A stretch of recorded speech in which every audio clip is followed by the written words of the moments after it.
Dick Cheney, speaking of scandals that aren't scandals now, Dick Cheney was on the Sean Hannity show, and he had something to say about Benghazi.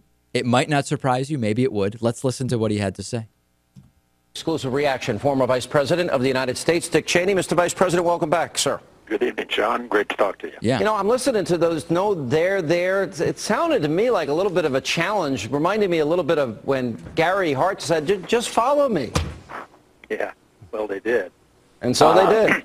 No, I watched the Benghazi thing with great interest, Sean. I think it's one of the worst incidences, frankly, that I can recall. Let's stop there just for a second. You're going to need to, for a second, put aside the fact that Dick Cheney seems to be making very basic English mistakes. He says that it's one of the worst incidences that he can recall. Now, of course, an incidence is a rate. It's a measure of how prevalent something is. Dick Cheney, I think, is talking about an incident, right? He's talking about it. He used the wrong word.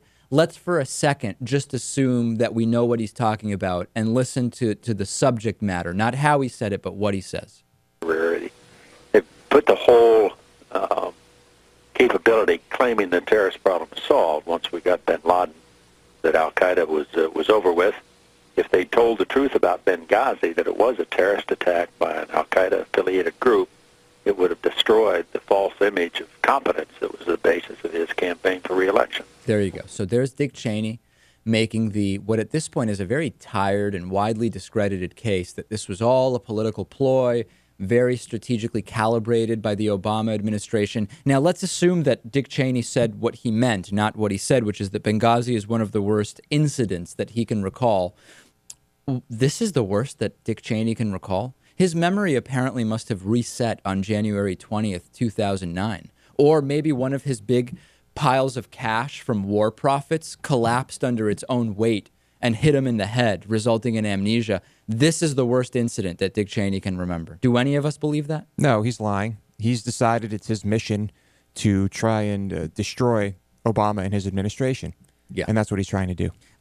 We also have to remember, what about the multiple embassy and consulate attacks and deaths that took place under his watch and for which he and George W. Bush received no scrutiny? No scrutiny. It's just completely absurd that this is now they're starting the parade, Natan, just parading any Republican they can to kind of jump on the bandwagon and issue some kind of a criticism. Yeah, I mean, those incidences that you mentioned earlier don't count because he was in charge at that point. So, Obama's in charge now, and so everything that happens while he's president is held to a different standard. It's a very different standard. It really seems like this is all just an act of desperation.